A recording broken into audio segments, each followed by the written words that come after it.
Hi, this is David McCann for WebTNG.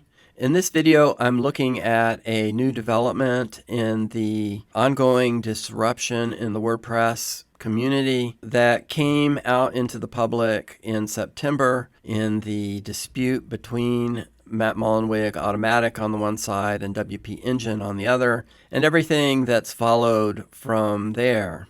The new developments are significant and important, and this is how they've unfolded. Today, Matt posted on WordPress.org that new account registrations and new plugin submissions and plugin reviews, new theme directory submissions, and new photo directory submissions are being suspended. They're going to be paused for a holiday break. And he went on to say that, he mentioned, I'm legally compelled to provide services to WP Engine. So, of course, this doesn't apply to them because the court's making me give them access. This news, the suspension, is problematic in three ways. One is that members of these teams were not consulted. Some of them are sponsored and they don't know how this might impact their employment.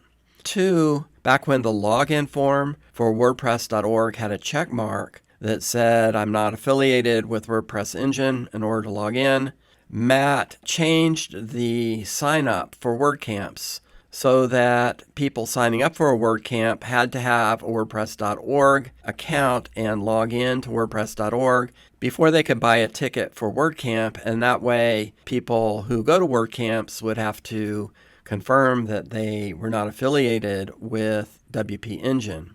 Unfortunately, suspending new account registrations backfired because there are a number of WordCamps coming up in the next several weeks, and WordCamp organizers were concerned because they were unable to sell tickets anymore. People couldn't register for their events. So Yoast logged a bug in the WordPress WordCamp GitHub outlining the problem for WordCamp organizers, and the suspension of account creation was suspended, but I think only if the person is coming from a WordCamp URL. So WordCamp signups are back on track, but there was one more problem with the holiday break announcement. And that is that Matt wrote, I hope to find the time, energy, and money to reopen all of this sometime in the new year.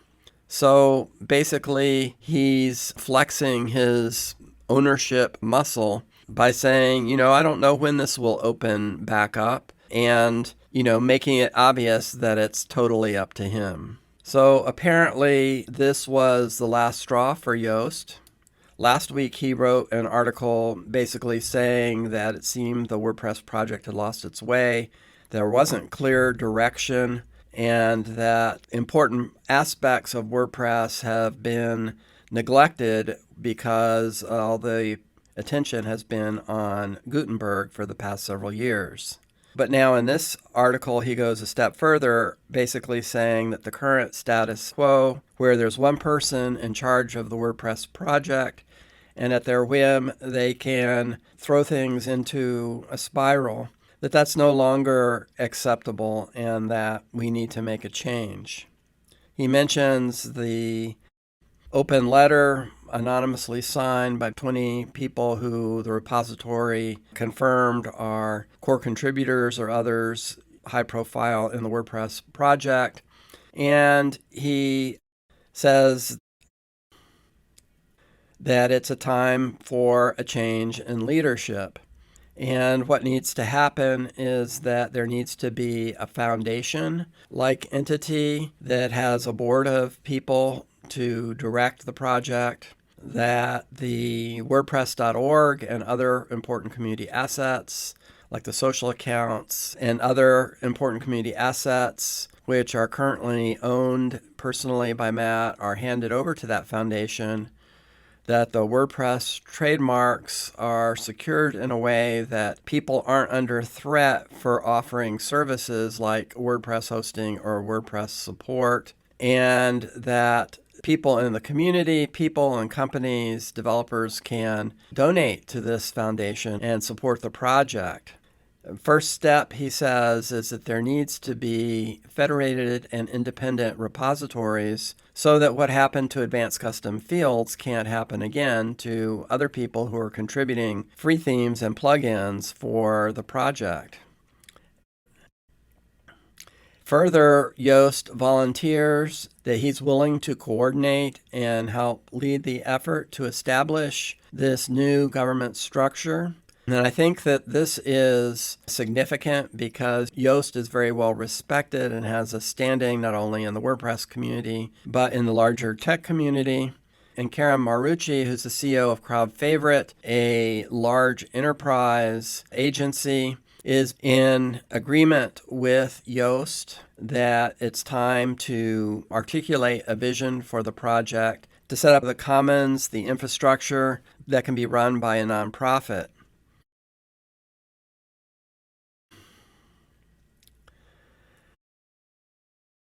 Now, it didn't take long for Matt to comment on this blog post.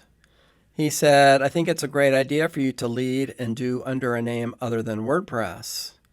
There really is no way to accomplish everything you want without starting with a fresh slate from a trademark, branding, and people point of view."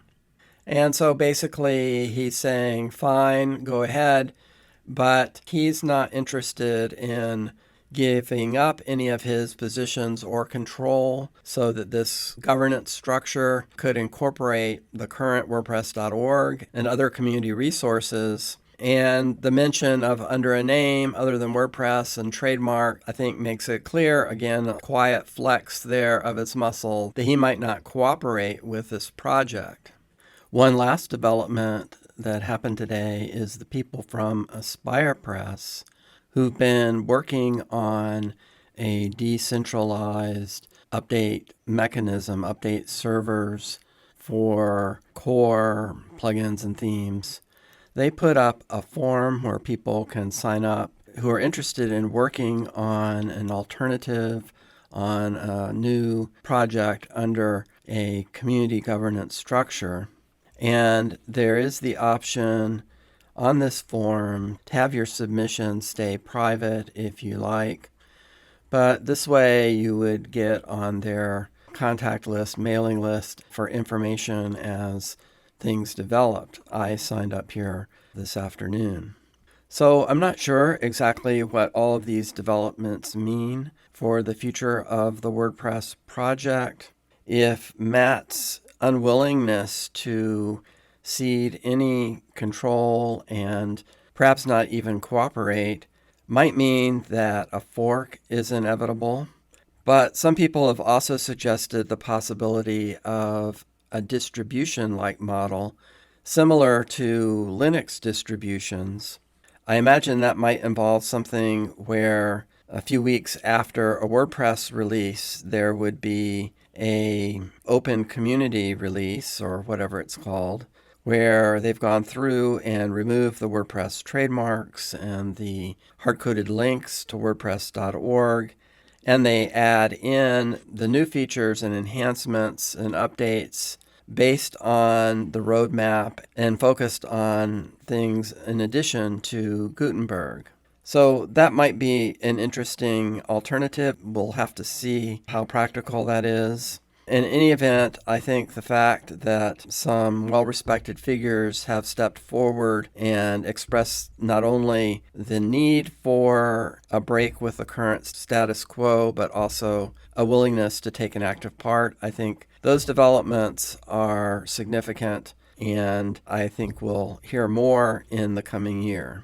Let me know in the comments below what you think is going to happen. Is it all going to die down? Is there going to be a fork? Or do you think a distribution type of system might work? Hope you found this video informative. Thank you for watching.